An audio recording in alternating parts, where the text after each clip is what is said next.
Muy bien, perfecto. Pues bien, doctor, pues muchísimas gracias por aceptar la invitación y quisiera arrancar esta entrevista con el doctor Peraguinés. ¿Cómo define el éxito? Una persona que sin duda lo conoce ampliamente. No, yo creo que el éxito es la felicidad interior. Yo creo que el éxito, sí, sí, yo creo que el éxito no es el reconocimiento internacional, ni el reconocimiento de externo, sino es la felicidad con uno mismo y el conseguir, digamos, más o menos haber conseguido aquello que uno ha intentado, ¿no? Y que uno se plantea al inicio de su carrera profesional. Se plantea, no es que se plantee, yo creo que no es que se plantee el éxito, no es bueno que uno se plantee el éxito, sino que uno tiene que plantearse qué es lo que yo quiero hacer, ¿no? Y a dónde quiero llegar y qué me gustaría ser en los próximos 10, 15, 20 años, ¿no? Y Pues lo primero es entonces el tener un éxito, objetivo de eso. claro, sí, pero el objetivo yo creo que no tiene que estar basado en el hecho de, por ejemplo, no sé, de la fama, ¿no? Si nos pusiéramos a hacer símiles con, ¿no? con otras profesiones, ¿no? De ser famoso, un famoso cantante, un famoso novelista, escritor, etcétera. No se trata de ser un famoso médico, sino que se trata de ser un médico que en sus posibilidades haya contribuido a generar conocimiento y a aplicar conocimiento, ¿no? No solo a generarlo, sino también a aplicarlo, ¿no? Entonces, si uno se ha planteado esto y ve que con el paso del tiempo lo consigue, yo creo que esto es el éxito y esto genera una felicidad interior, ¿no? Y esto, pues, contribuye, digamos, a la felicidad personal, ¿no? Y del entorno familiar, que también es importante. Claro. Usted ahorita justo mencionaba que es importante trazar una meta, un objetivo y obviamente una ruta crítica para llegar a esa meta. Que esa meta puede ser muy variable y no necesariamente el éxito, sino una serie de actividades o cosas que nos satisfagan. En el caso de usted, ¿qué decisiones fueron las que fueron ocurriendo? Porque a veces parecen ser impredecibles, ¿no? Uno planea algo, pero a veces el mundo hace cosas medio impredecibles. En su caso, ¿qué fueron las decisiones en su vida que lo llevaron a un camino de éxito como el que le ha pasado a usted? Bueno, yo primero no sé si es de éxito o no. Digamos, personalmente sí, digamos, en relación a la visión de otras personas, no sé si lo es o no, ¿no? Pero um, yo creo que lo único, uno tiene que tener presente cuáles son sus objetivos profesionales, ¿no? Y entonces ir orientado hacia los objetivos profesionales y, y no dudar tampoco de modificarlos. Es decir, no tiene que ser muy fijo los objetivos personales. Por ejemplo, ¿no? Uno piensa que solo puede ejercer la especialidad de medicina interna, ¿no? Y si no la puede ejercer, va a ser infeliz porque no habrá conseguido ejercer la especialidad de medicina interna. En cambio, quizá hubiera sido muy feliz haciendo neumología, ¿no? Pero simplemente que hubiera cambiado el chip en el sentido de decir, bueno, pues a mí tanto da hacer medicina interna como neumología, como aparato digestivo, ¿no? Por ejemplo, ¿no? Y en mi caso, yo no tenía una idea de hacer enfermedades del hígado. En realidad, pues yo antes de estudiar medicina sabía poco del hígado, ¿no? No sabía poquísimo, ¿no? Y entonces fue un poco la suerte en el sentido de eh, entrar en contacto con un grupo de médicos que en aquel momento eran muy jóvenes, que era Juan Rodés, Miquel Bruguera, Pepe Terés, etcétera, y que yo entré en contacto con ellos y vi que realmente lo que estaban haciendo y tanto la profesionalidad como la pasión personal que ponían en lo que estaban haciendo me gustó. Y entonces por eso decidí, digamos, hacer hepatología. Si hubiera encontrado un grupo de médicos que hubieran hecho hematología, pues probablemente hubiera hecho hematología, ¿no? Claro. Quizá no hubiera sido lo mismo con cirugía, ¿no? Por tanto, uno tiene que tener claro las cosas que no quiere ser o que quizá piensa que no va a saber hacer bien, ¿no?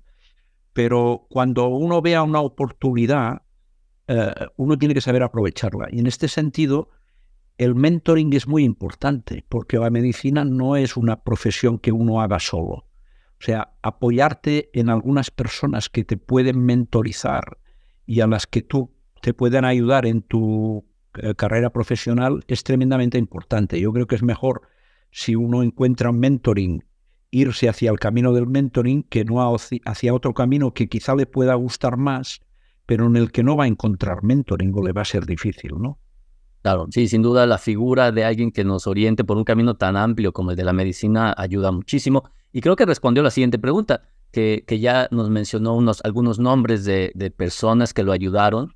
Y a lo mejor nada más ahondar un poco más, ¿cree usted que lo que más lo atrajo hacia estas personas, hacia estos mentores, es esta pasión por la medicina, o hubo algunas otras características que para usted fueran pues relevantes y se identificara con ellas?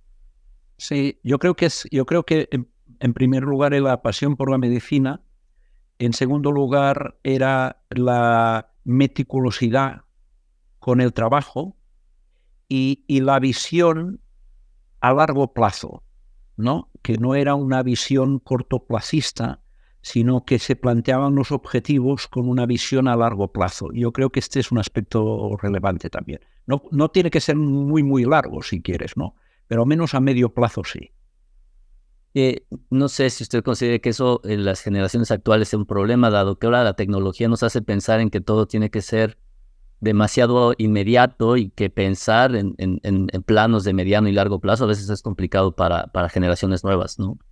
Sí, sí, yo creo que seguro que este es un problema, pero quizá otro problema que tiene relación con este, que es muy relevante, es que a veces el mundo moderno no nos deja tiempo para pensar, ¿sabes? Y Todo el entonces, tiempo hay que actuar. claro, y entonces creo que es muy importante la reflexión, o sea, ayudar a la gente a que reflexione. Ayudar a la gente a que reflexione, por ejemplo, sobre un paciente, porque a veces uno tiende a actuar mucho sobre el paciente y pensar poco en el diagnóstico diferencial, en los pasos que tiene que hacer para llevar el diagnóstico. Lo mismo para su carrera.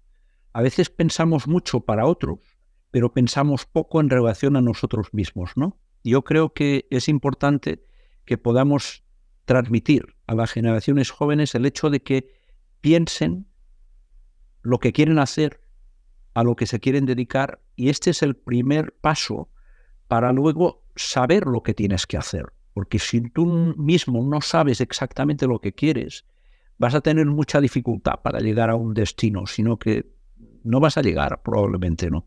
Porque yo creo que el primer paso es fundamental, es saber exactamente lo que uno quiere y lo que uno les satisfaría. No, bueno, ahora no me sale el verbo en Lo castellano. estaba tratando de buscar y tampoco, pero que nos Me satisfaga. tendrás que ayudar. Entonces, esto es muy importante, ¿no? Es evidente que uno no puede ponerse metas que no pueda asumir o que no pueda alcanzar, ¿no? Por ejemplo, si uno dice yo quiero ser profesor de Harvard o idealmente me gustaría ser Nobel de Medicina, pues bueno, a menos que no seas un genio, pues no vas a llegar nunca y te vas a frustrar siempre, ¿no? Por tanto, tus metas tienen que ser asumibles y tú tienes que estar convencido de que probablemente llegarás a alcanzar estas metas, ¿no? Y las metas es mejor que sean modestas que no que sean unas metas extraordinarias, ¿no? Claro, pero sin duda la reflexión y hasta parece ser penado hoy la contemplación, ¿no? Que es este proceso de poder ver y observar y pensar alrededor de algo, hasta parece penado porque parece que tenemos que estar activos todo el tiempo. Es muy importante, sí. Ahora, a lo largo de todos estos años que ha tenido participación en la medicina, doctor, sin duda ha tenido montones y montones de alumnos de todos lados. ¿Y habrá alguna enseñanza que la gente joven le haya dejado a usted o considera que es importante estar rodeado de esta gente joven? Bueno, la gente joven, es fundamental estar rodeado de gente joven, particularmente cuando uno se va haciendo mayor, ¿no? Porque al principio le das poca importancia porque pues quizás solo tienen 5, 6, 7 años menos que tú, ¿no? Y casi los ves, ¿no? Como una carrera completa de medicina, que es relativamente poco, ¿no? Pero con el paso del tiempo ya esta diferencia es de 2 dígitos, y luego ya va a ser pues de un 2 delante, luego de un 3, ¿no? Y cuanto más tiempo pasa, más importante, porque los jóvenes te dan una visión que es una visión un poco distinta de la realidad y una visión, digamos, que no está tan fijada por digamos, el tiempo que has dedicado específicamente a estudiar unos temas concretos, ¿no? Y una persona que lo ve desde fuera y que sobre todo trae ilusión, porque a mí una de las cosas que más he visto, las características que más me gustan, es la ilusión, ¿no? O sea, que vengan personas, sobre todo cuando vienen de muy lejos, ¿no? Y quieren destinar parte de su vida, de su trayectoria vital, a aprender en otra parte del mundo y que vienen a trabajar en el grupo en que uno está trabajando. Esto, digamos, es de agradecer, ¿no? Y sin duda, probablemente nosotros nunca se lo agradeceremos suficiente el hecho de que ellos hayan sido capaces de invertir un tiempo en trabajar en un área y trabajar, porque en realidad cuando vienen la enseñanza es bidireccional, ¿eh? No es unidireccional, ¿eh? Va en las dos direcciones. O sea, nosotros les enseñamos a ellos, pero ellos nos enseñan a nosotros, ¿no? Y además contribuyen, de manera que si nosotros estamos haciendo investigación, estas personas contribuyen a la investigación que nosotros estamos haciendo y son partícipes de ella y son parte de ella, ¿no? Y esta ilusión, estas ganas de aprender, estas ganas de trabajar, estas ganas de responder a preguntas que a veces a uno le pueden parecer imposibles de responder, ¿no? Yo creo que esto es lo que mantiene el espíritu joven y es lo que más me ha atraído durante este tiempo. Toda estimulación y esta ilusión, como dices, es súper importante porque parece ser un objetivo adicional de la investigación o de la atención clínica, ¿no? Sin duda, sí. Ya, creo que has respondido en gran medida a la siguiente pregunta, que es qué estrategias tiene para definir y llevar a cabo sus metas, pero a lo mejor lo que sí podríamos replantearnos es, ¿y estas estrategias para llevar a cabo sus metas han cambiado a lo largo de los años o se han mantenido más o menos estables? No, han cambiado. Han cambiado porque, claro, la investigación también es un proceso de aprendizaje. Y uno va aprendiendo a hacer investigación. Y uno, básicamente, si va pensando, a medida que va haciendo, las metas los objetivos que uno se plantea, van variando con el tiempo.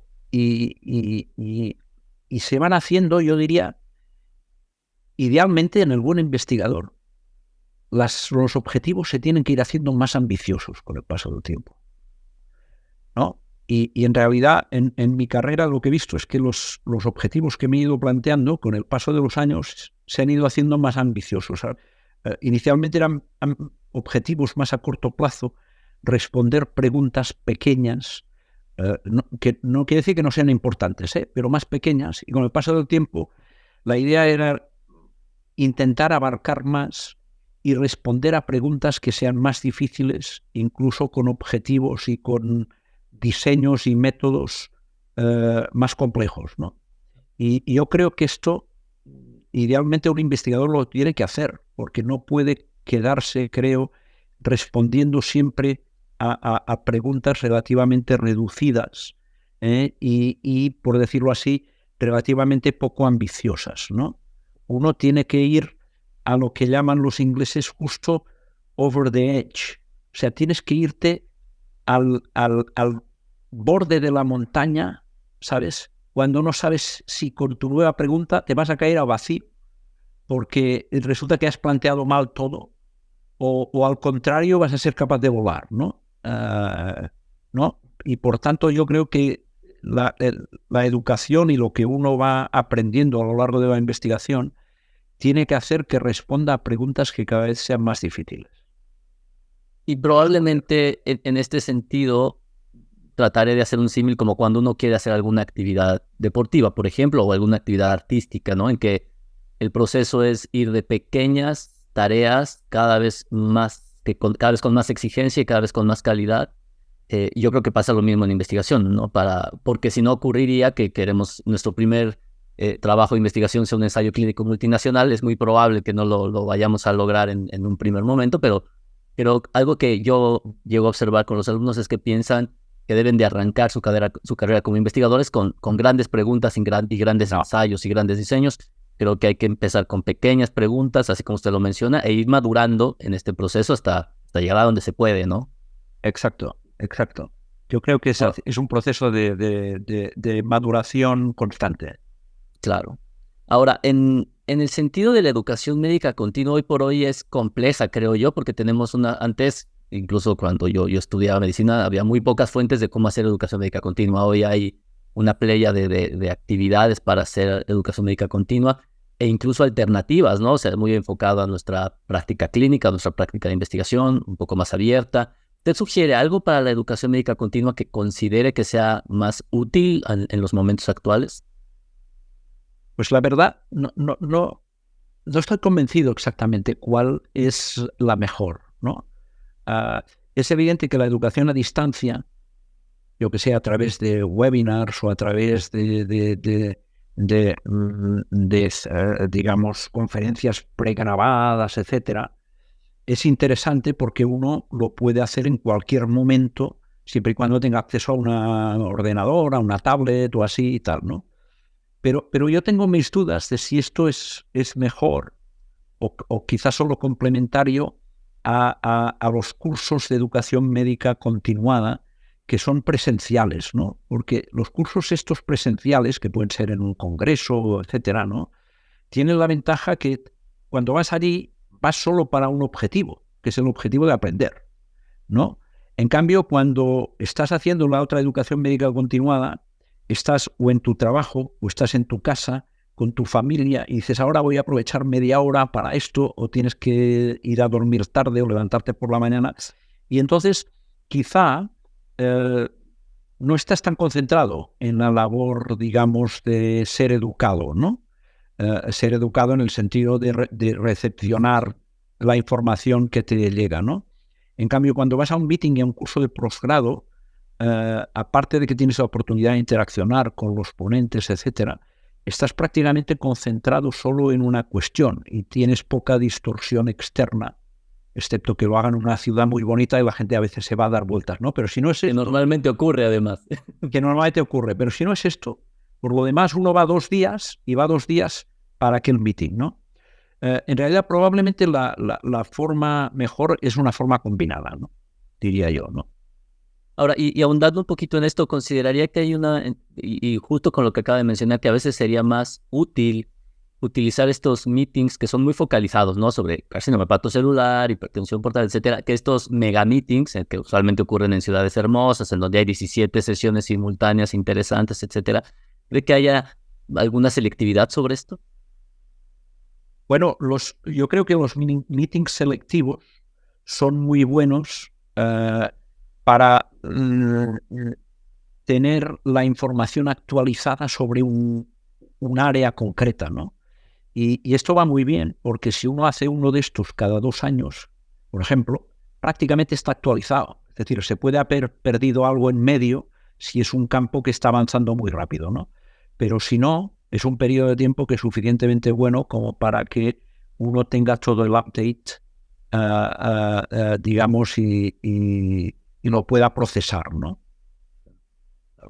Ahora, normalmente, independientemente de si seamos clínicos puros, investigadores puros, o esta mezcla híbrida de gente que hacemos investigación un poco y bueno, mucha más clínica y un poco de investigación, siempre, pues nuestro fin último es el paciente, ¿no?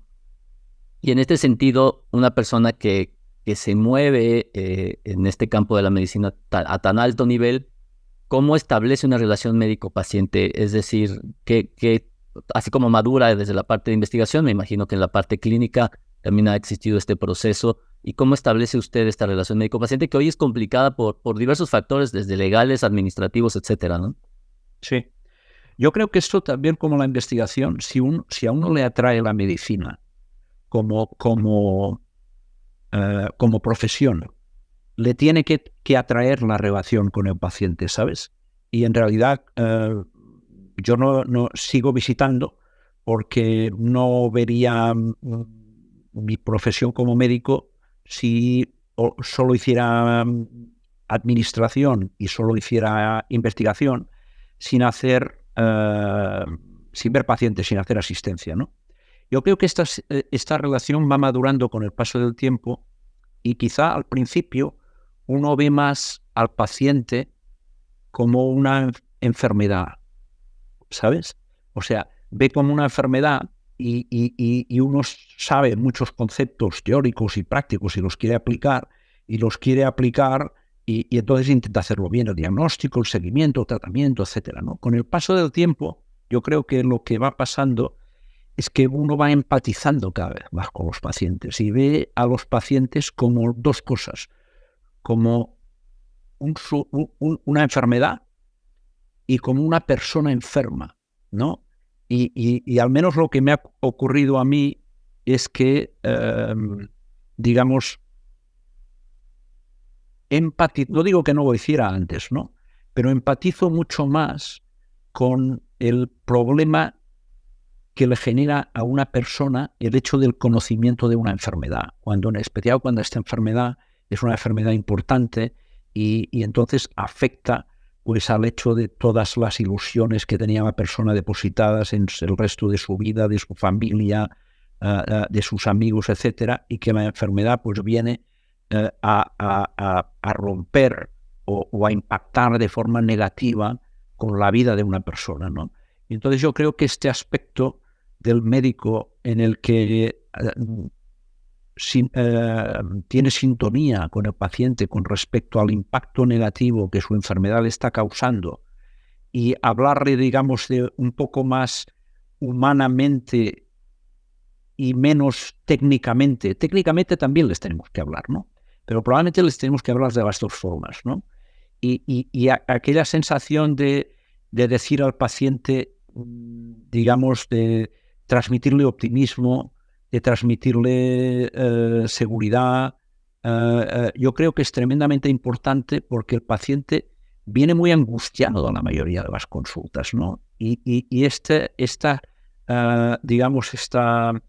forma de comunicación con el paciente, yo creo que hace reducir la angustia del paciente y entonces esto cura igual o más que el tratamiento farmacológico que le podamos dar, ¿no? Y si le damos las dos cosas, el tratamiento farmacológico bien dado y el tratamiento humano bien dado, yo creo que entonces es cuando el paciente está muy satisfecho y cada vez que nos viene a ver sale con una inyección de optimismo que le permite, digamos, volver a la realidad de su vida casi como si no tuviera la enfermedad o al menos sabiéndola afrontar mejor, ¿sabes?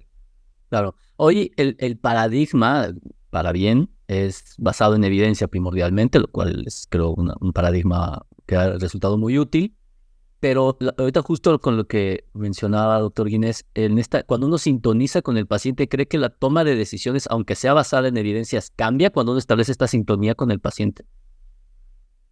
Bueno, yo creo que de alguna manera adapta la toma de decisión a aquel paciente individual.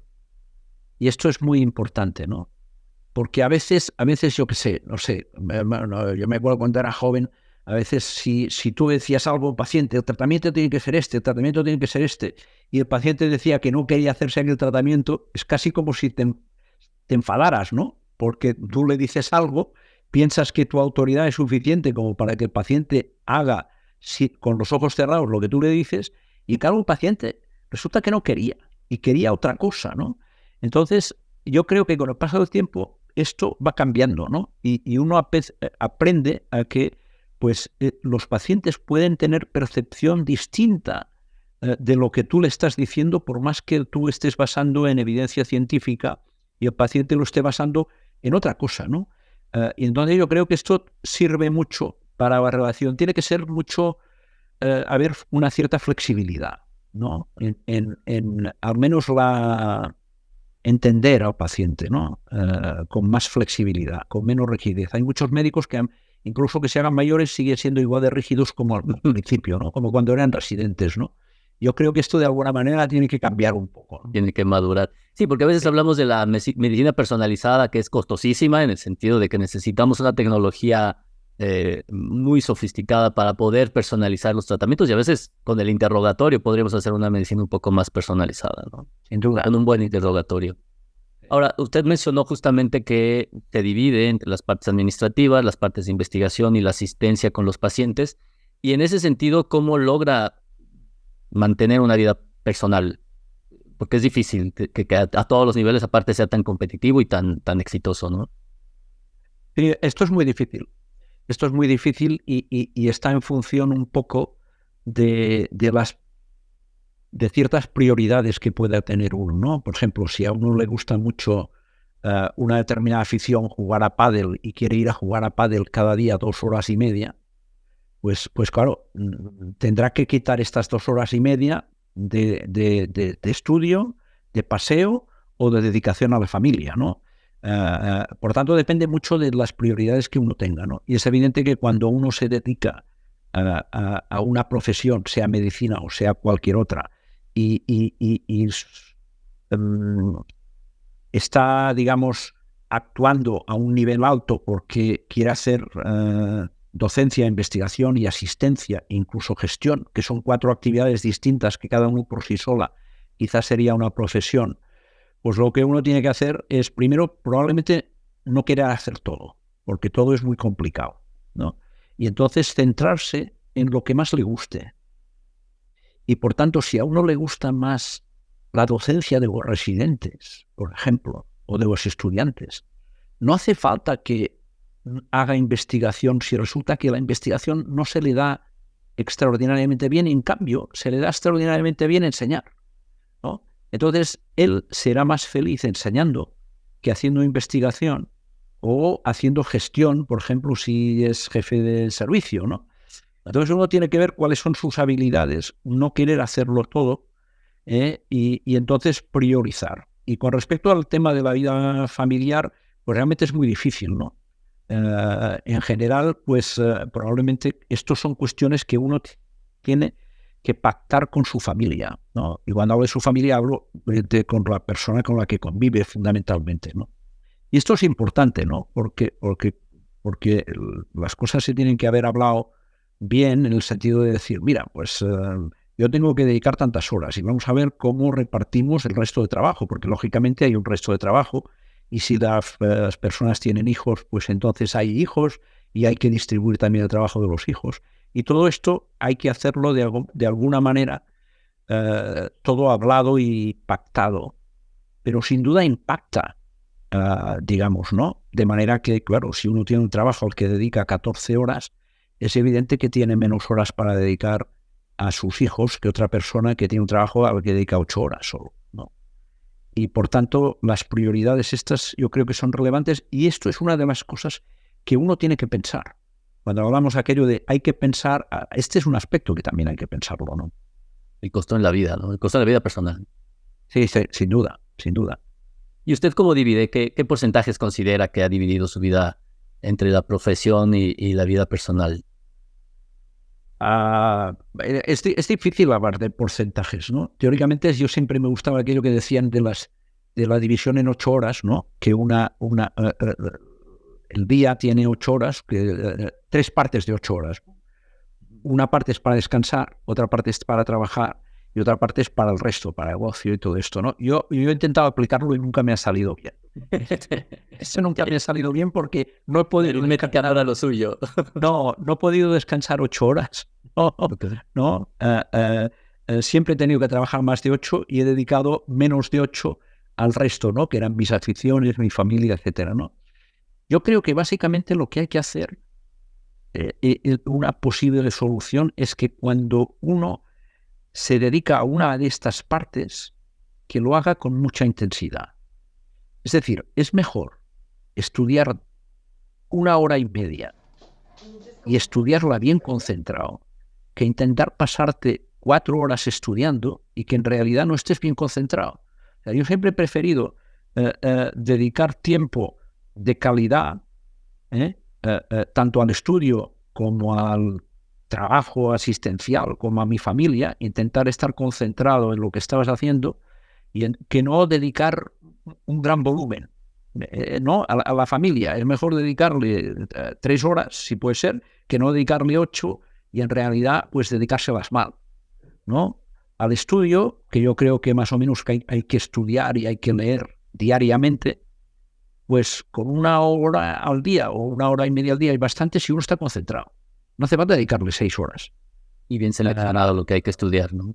Exacto, y con capacidad de concentración, ¿no? Y entonces uno puede dedicar solo 1 hora, pero es como si dedicara 3. Claro. Y en su tiempo libre, poco ha tocado ahorita a lo largo de la charla sus aficiones y sus intereses fuera de la medicina, pero en su tiempo libre, ¿cómo le gusta utilizarlo, doctor Guinness? ¿Qué es lo que le gusta No, hacer? esto cada uno tiene que ver exactamente las cosas que le gustan. A mí me gusta mucho el deporte, me gusta mucho la lectura, me gusta mucho la música, sobre todo la clásica, y me gusta mucho la montaña. Y entonces he intentado, pues, más o menos dedicarme mis tiempos libres a cada una de estas cosas. Y lógicamente y los viajes también me gustan, ¿no?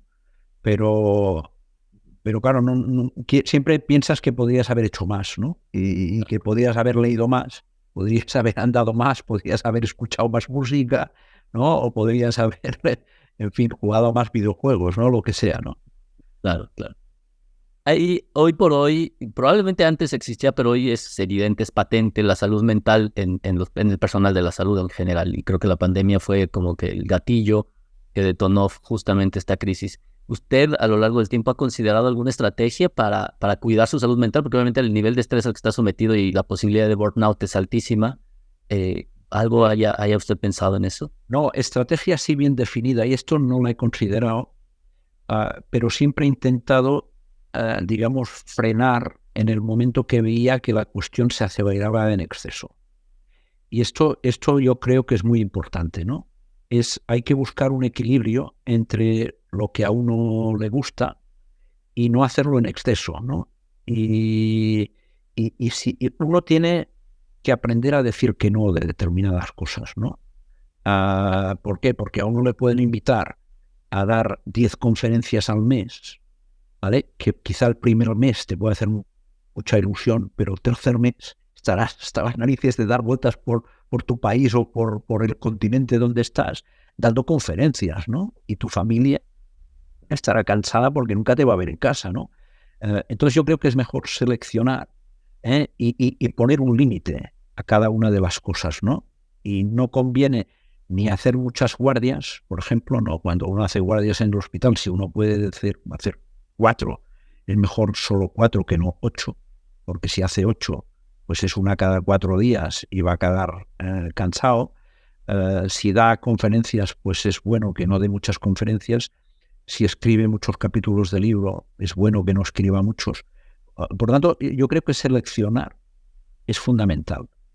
Y lógicamente al principio uno no puede seleccionar mucho, porque claro, está empezando y no puede seleccionar tremendamente, pero con el paso del tiempo uno sí que puede seleccionar, ¿no? Y entonces esta selección es muy importante porque si no, llega un momento que a uno le colapsan, ¿no? Y eso no es bueno porque entonces todas las actividades se resienten. Y además tiene riesgo de esto que decías, ¿no? De quemarse.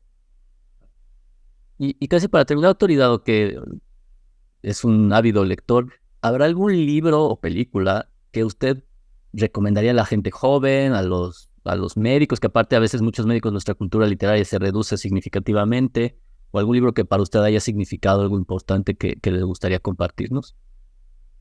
Bueno, sí, lo que pasa es que a mí me gustan mucho los que son los clásicos, más o menos, ¿sabes? Porque ¿sabes qué ocurre? Cuando a uno le gusta leer, en general existe la tendencia a que las librerías y los publishers y todo el mundo te quieren hacer comprar las últimas novelas o los últimos ensayos, porque claro, estos generan más recursos, más dinero, que no si tú te compras a Platón o algo así, ¿no? Porque es más, hay que vender lo que ha salido nuevo, ¿no? Y entonces uno deja de leer cantidad de cosas, ¿no? Que tienen un mensaje extraordinariamente importante, ¿no? Y entonces yo, por ejemplo, si hay un autor que aconsejaría, es un autor francés que es el inventor del ensayo, que se llama Michel de Montaigne. Y entonces Montaigne escribió unos libros y él fue el primero, de alguna manera, o uno de los primeros, que puso las reflexiones sobre un tema concreto, ¿no? Y yo creo que esto es muy importante porque esto, digamos, en medicina, este tipo de reflexión ayuda mucho. O sea, yo aconsejaría que, aparte de leer novelas que a uno le distraigan, que uno lea ensayos que a uno le hagan pensar. Y entonces hacerle pensar mientras lee, me parece que es hacer como dos cosas en una, ¿no? Distraerse por una parte y aprender a pensar por otra. Y esto en medicina es muy relevante, aprender a pensar.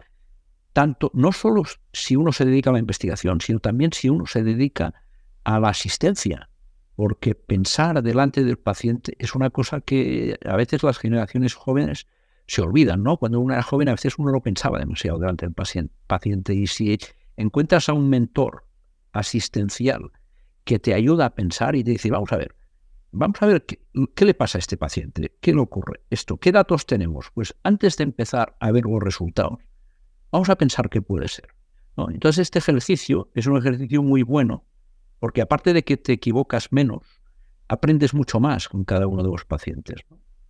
O sea que yo aconsejaría leer autores que nos ayuden a reflexionar. Perfecto.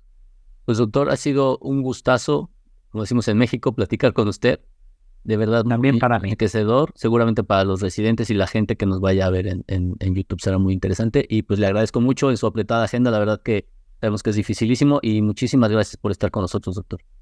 Un placer. Saludos a México. Claro que sí, gracias, doctor. Hasta luego.